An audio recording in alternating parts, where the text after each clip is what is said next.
நம்பிக்கை அப்படிங்கிறத நம்ம இங்கிலீஷில் 4 டிஃப்ரெண்ட் வேர்ட்ஸ் யூஸ் பண்ணி சொல்லலாம். அது என்னென்னு பார்க்கலாமா? First, faith. கண்மூடித்தனமான நம்பிக்கையை நம்ம ஃபெய்த் அப்படின்னு சொல்லுவோம். Example, I have faith in God.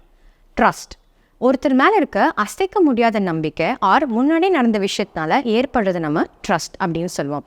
For example, I trust my doctor.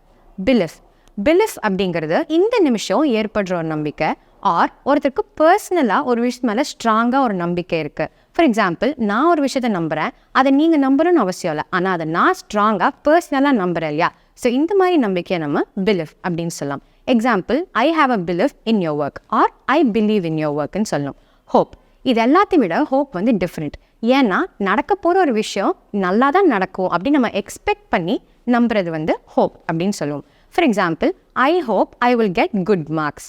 So ஆங்கிலோஃபோனில் நாங்கள் பண்ணுற வீடியோஸ் எல்லாம் நல்லாயிருக்கும் நீங்கள் நம்புறீங்கிறத இந்த 4 வேர்ட்ஸை யூஸ் பண்ணி எப்படி சொல்லுவீங்க இந்த காமெண்ட்ஸில் சொல்லுங்கள். Anglophone, your phone is your English teacher.